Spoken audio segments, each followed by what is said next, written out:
Hello learners, आप सभी लोगों का स्वागत है।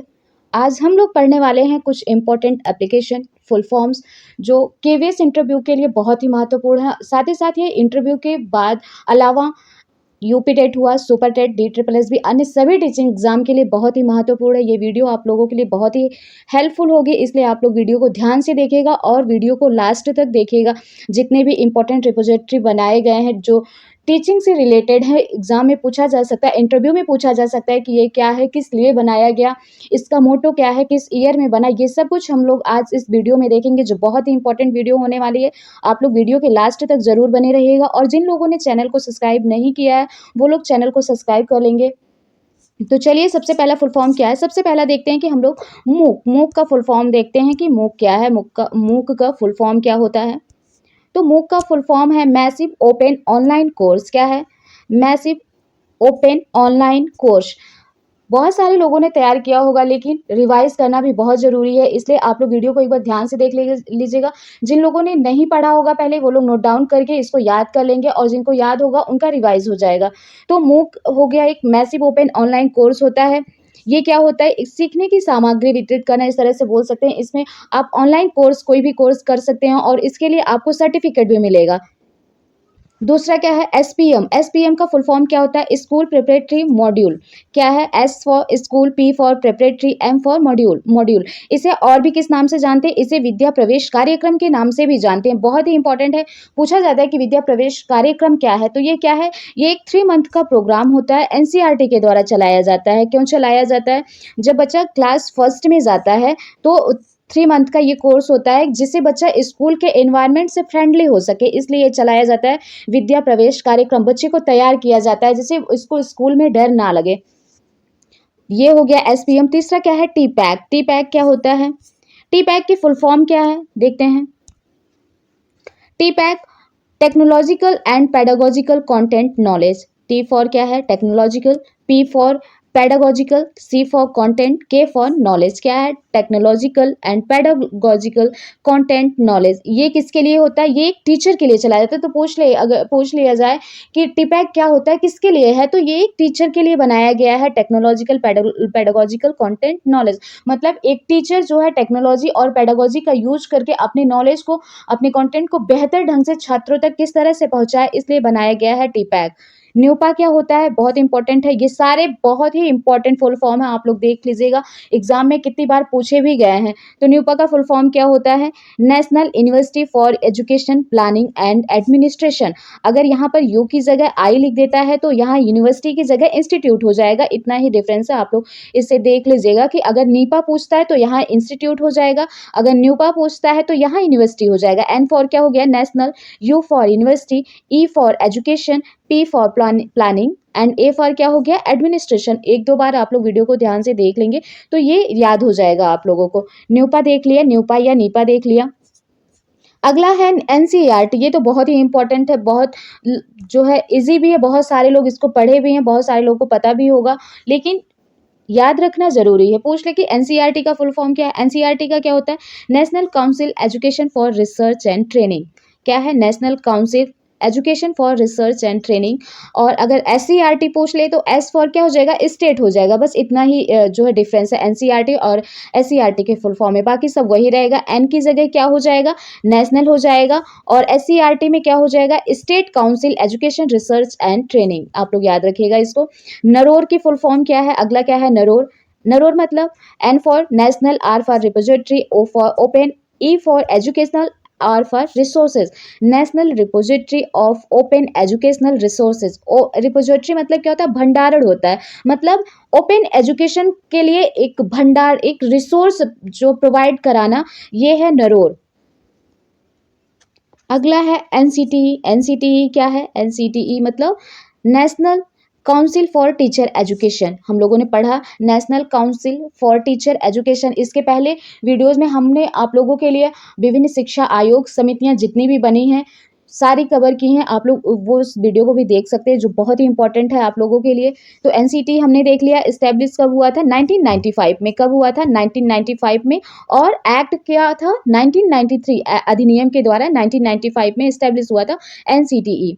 अगला कौन सा है? POCSO act. पॉक्सो मतलब protection of child protection of childrens sexual offences क्या है? Protection of childrens sexual offences ये कब स्टैब्लिश हुआ? 2012 में। आप लोग याद रखिएगा ईयर भी कब हुआ? 2012 में। पीसा क्या है? पीसा की फुल फॉर्म देखते हैं। PISA program of international students assessment क्या है? P for program, I for international, S for students, A for assessment. आप लोग एक एक जैसे पी फॉर प्रोग्राम इस तरह से, आई फॉर इंटरनेशनल इस तरह से आप लोग याद करेंगे तो याद हो जाएगा। तो पीसा क्या हो गया? Program for international students assessment. ये क्या होता है? ये कब आया? ये इंडिया में आया 2021 में। ये है क्या? पीसा क्या है? और ये किसके लिए है? अप टू 15 ईयर्स, जो 15 ईयर्स के ऊपर के बच्चे हैं उनके लिए है ये। पीसा एक एग्जाम होता है जो जिसमें जो है बच्चे जो 15 साल के ऊपर के बच्चे हैं वो जो है कंप्लीट करेंगे, जैसे बाहर के बच्चों को जो अपने देश के नहीं है, जैसे यूएसए हो गया, इन सारी कंट्रीज के बच्चों के साथ कंप्लीट करेंगे। और इसमें जो है एग्जाम्स होते हैं, मैथ हो गया, साइंस हो गया, इन सारे जो है एग्जाम होते हैं और ये प्रत्येक 3 साल पे एक बार होता है। तो ये होता है पीसा। ये इंडिया में कब आया? 2021 में आया। और ये किसके लिए है? अप टू 15 ईयर्स के लिए है, याद रखिएगा आप लोग। फिर दीक्षा देख लेते हैं। दीक्षा तो बहुत इंपॉर्टेंट है टीचर्स के लिए। पूछ ले, इंटरव्यू देने जाएंगे आप लोग, टीचर बनने जा रहे हैं तो पूछा जा सकता है कि दीक्षा क्या है, निष्ठा क्या है, ये सब पूछा जा सकता है आप लोगों से। तो दीक्षा की फुल फॉर्म क्या हो जाएगी? DIKSHA digital infrastructure for knowledge sharing क्या है? Digital infrastructure for knowledge sharing. D for क्या हो गया? डिजिटल हो गया। D for digital, I for infrastructure हो गया। फिर जो है के फॉर क्या हो गया? नॉलेज हो गया। एस एच फॉर क्या हो गया? शेयरिंग हो गया। इजी है, digital infrastructure for knowledge sharing. और ये कब स्टैब्लिश हुआ था? 5 सितंबर 2017 में आया दीक्षा। दीक्षा कब आया? 5 सितंबर 2017 में आया। और उसके अंडर ही क्या है? निष्ठा है। दीक्षा के अंदर क्या आता है? निष्ठा आता है। निष्ठा की फुल फॉर्म क्या होती है? National institute for school heads and teachers. किसके लिए है? School heads and teacher holistic advancement, मतलब स्कूल के टीचर्स और हेड्स का होलिस्टिक डेवलपमेंट करने के लिए निष्ठा प्रोग्राम चलाया जाता है। ये पूछा जाता है कि निष्ठा में कितने घंटे की ट्रेनिंग होती है? तो 50 आवर की होती है। कितने की? 50 आवर की होती है। आप लोग इसे याद रखिएगा कि निष्ठा की ट्रेनिंग 50 आवर की होती है। और ये टीचर्स के लिए होता है, उन्हें सिखाया जाता है, उनको इनकी ट्रेनिंग दी जाती है कि किस तरह से बच्चों को पढ़ाया जाए, नए नए मेथड जो है किस तरह से पढ़ाया जाए, ये सारी चीज़ें सिखाई जाती हैं। दीक्षा के अंडर आता है निष्ठा। इन सब जो हो गया, ये सब फुल फॉर्म हो गई। इसके बाद अगली फुल फॉर्म क्या है? NITTR क्या है? NITTR इसकी फुल फॉर्म क्या हो जाएगी? N for national, I for institute, T for technical teacher, फिर T for training and research. National institute technical teacher training and research. अगली फुल फॉर्म क्या है? NPTEL क्या है? NPTEL national program on technology enhanced learning. National program on technology enhanced learning. Learning को enhance करने के लिए एक नेशनल प्रोग्राम है। तो ये हो गया NPTEL का प्रोग्राम। अगला क्या है? DTH। DTH की फुल फॉर्म क्या होती है? Direct to home. ये देखने में तो बहुत इजी है, DTH हर कोई DTH जानता है, लेकिन फुल फॉर्म शायद ही लोगों को पता होगी। तो क्या हो गया? डायरेक्ट टू होम हो गया। NCPCR क्या हो गया? NCPCR की फुल फॉर्म क्या होती है? National commission for protection of child rights. क्या है?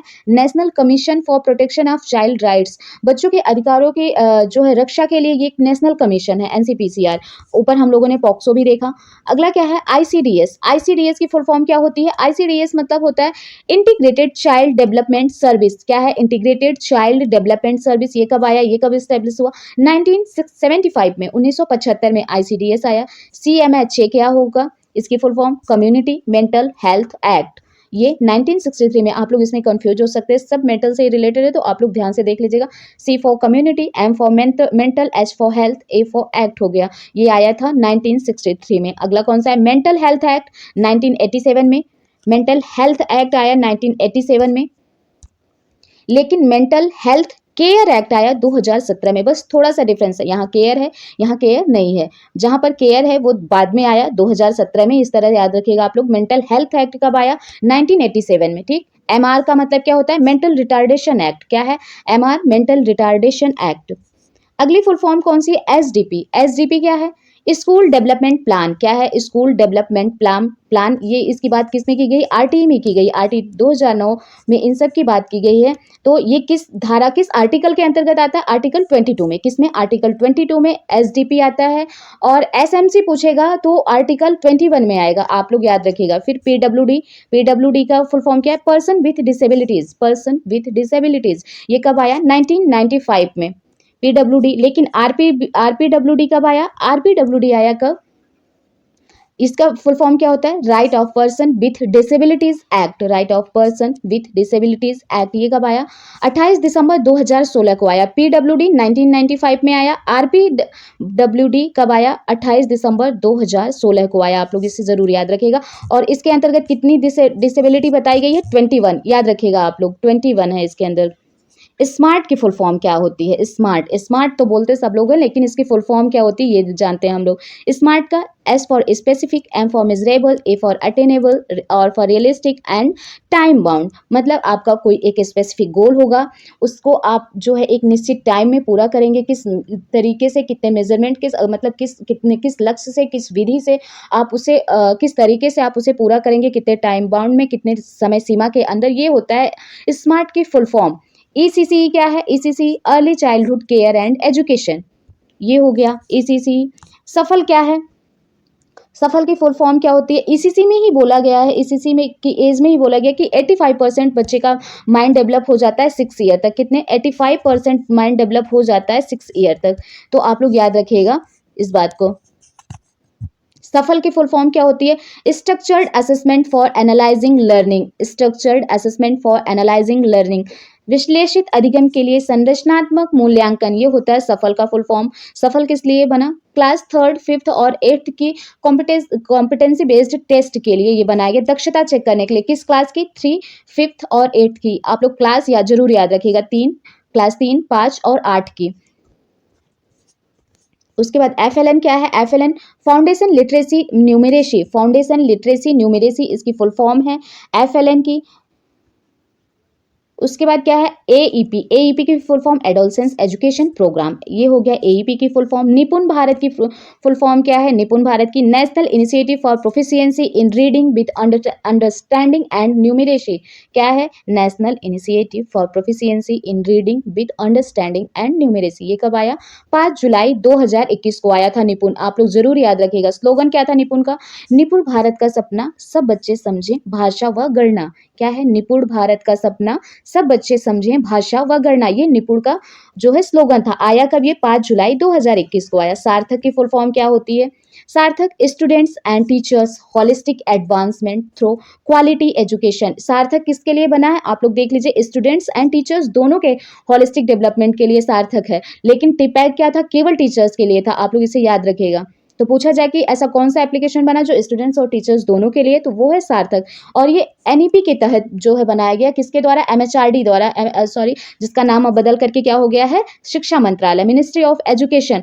ये अमृत महोत्सव के एक पार्ट के रूप में बनाया गया सार्थक। अमृत महोत्सव क्या था? आजादी के 75 साल पूरे होने के उपलक्ष्य में अमृत महोत्सव मनाया गया, जिसके एक पार्ट के रूप में सार्थक को लॉन्च किया गया मिनिस्ट्री ऑफ एजुकेशन के द्वारा। और किसके अंडर? एनईपी 2020 के अंदर।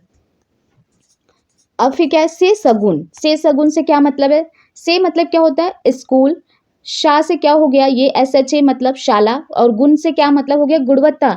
मतलब स्कूल में या शाला में गुणवत्तापूर्ण शिक्षा देना है ये सगुन का मतलब। ये कब आया? 2019 में MHRD द्वारा। चूंकि तब MHRD ही था। 2020 की जब NEP आई तब जाकर के HRD का नाम बदल करके मिनिस्ट्री ऑफ एजुकेशन हुआ। तो आप लोग याद रखिएगा इसको। स्वयं की फुल फॉर्म क्या होती है? Study webs of active learning for young aspiring mind. ये किसके द्वारा आया? ये भी आया MHRD के द्वारा। ये एक स्टडी वेब्स है। उसका क्या है लक्ष्य? उच्च गुणवत्ता वाली जो है शैक्षिक सामग्री का निःशुल्क प्रसारण करना, ये है। स्वयं प्रभा क्या है? स्वयं प्रभा है, स्वयं प्रभा क्या है? ये इसके अंतर्गत कितने 34 DTH चैनल लॉन्च किए गए। कितने? 34। आप लोग चैनल कितने हैं? 34। और किस सैटेलाइट के द्वारा ये लॉन्च होते हैं?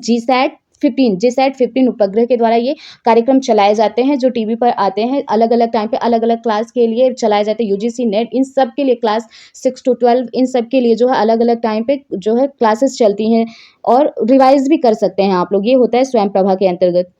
फिर प्रशस्त क्या है? प्रशस्त क्या है? प्रशस्त है एडिसिबिलिटी स्क्रीनिंग चेकलिस्ट फॉर स्कूल। क्या है? एडिसिबिलिटी स्क्रीनिंग चेकलिस्ट फॉर स्कूल।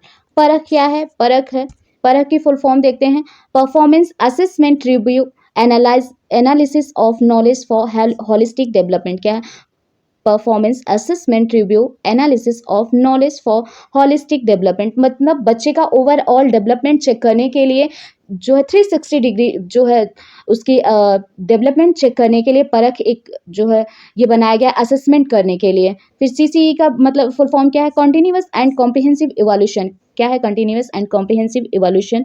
ये हो गया। सीपीडी का मतलब क्या है? सीपीडी कंटिन्यूअस, याद रखिएगा सीडीपी नहीं है, ये सीपीडी है, कंटिन्यूअस प्रोफेशनल डेवलपमेंट, इसकी फुल फॉर्म हो गई।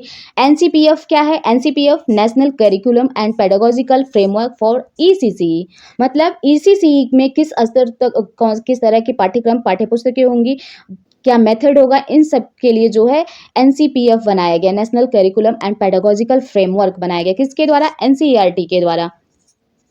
अगली फुल फॉर्म क्या है? NCF SE. एनसीएफ एसई ऊपर हम लोगों ने एसीसी के लिए पढ़ा, और ये क्या है?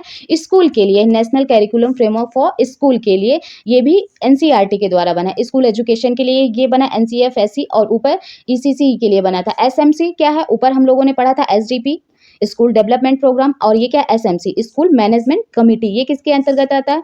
आर्टिकल 21 के अंतर्गत, आरटी में इसका उल्लेख किया गया है आर्टिकल 21 में। एसएमसी बहुत ही इंपॉर्टेंट है, आप लोग देख लीजिएगा। फिर मनोदर्पण देखते हैं, मनोदर्पण क्या है पूछ लेते हैं, बहुत एग्जाम में पूछा भी गया कि मनोदर्पण क्या है। तो ये कब लॉन्च हुआ? 21 जुलाई 2020 को, बाई किसके द्वारा? एमएचआरडी के द्वारा, जो अब क्या हो गया? मिनिस्ट्री ऑफ एजुकेशन, और एनसीईआरटी सेल के द्वारा, एनसीईआरटी सेल के द्वारा मतलब एनसीईआरटी की हेल्प से बना जो है लॉन्च किया गया मनोदर्पण।